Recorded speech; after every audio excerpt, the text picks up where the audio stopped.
So welcome back to another video. This is TeamOverclocked, bringing you guys a $700 gaming PC build for the months of September and October 2016.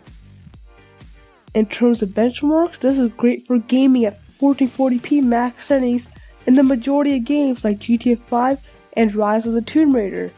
In games like The Witcher 3 and Crysis, you will have to turn down the settings to about 1080p, but you will still be getting very decent and playable experiences. So let's get started. For the CPU, we have the Intel Core i5-6400 for $180. This is a quad-core chip, which is really important these days since a lot of games really need 4 threads, and some games don't even run with less than 4 threads. This is also clocked at 2.7 GHz with a turbo boost up to 3.4 GHz, which is pretty decent for gaming, and the CPU is also based on the latest Skylake architecture from Intel. For the motherboard, we have the Gigabyte GA H110M-A for $54. This has 2 RAM slots, 4 SATA 6 GB per second ports, and USB 3.0 headers. So this is everything you need for a gaming PC build, nothing more and nothing less. For the RAM, we have the G.Skill Aegis 8GB set for $34. This is a 1x8GB set clocked at 1600 MHz. 8GB is the perfect amount for gaming since a lot of games don't even utilize more than 8GB of RAM, and this is enough for some light video editing as well. For the hard drive, we have the Seagate Barracuda 1TB for $69. Now this combines hard drive and SSD technology to get a pretty balanced price per gigabyte and pretty decent performance. Now the hard drive portion of this spins at 7200 RPM, which is a standard for all mainstream hard drives. The SSD on this hybrid drive is 8 GB in capacity, and it stores all of your most accessed files.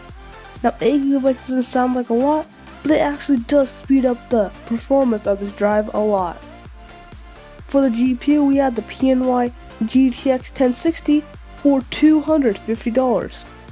This has 6 GB of GDDR5 VRAM, is clocked at 1.51 GHz, and has a TDP of 120 watts. It's also great for 1440p gaming at max settings.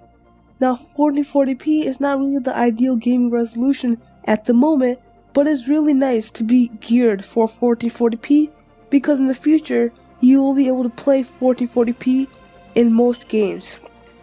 And this also outperforms the RX 480, which is about the same price, give or take $10. So that's why this is probably the best GPU out right now for this price. For the case, we have the NZXT S340 for $65. This has lots of drive bay mounts, a PSU shroud, and a very nice side panel window. It also has front panel USB 3.0, which is really nice to get all your fast data transferred. It's available in black, white, black and blue, and black and red. I got the black one here, just so it can stay neutral to the color scheme. For the power supply, we have the EVGA 500B ATX power supply for $44. This is 80 plus bronze certified, meaning that 85% of the power is going to be going to your PC at all times. EVGA is also known to have really reliable power supplies, and they are known to have really good high quality capacitors. And 500 watts leaves room for upgrades in case you want to get a better GPU or a better CPU like an i7 or GTX 1070, because this PC only consumes about 300 watts of power. So that's all for today. If you liked the video, please overclock the like button. If you didn't like it, dislike it, and subscribe for more content like this, and I'll see you guys in the next one.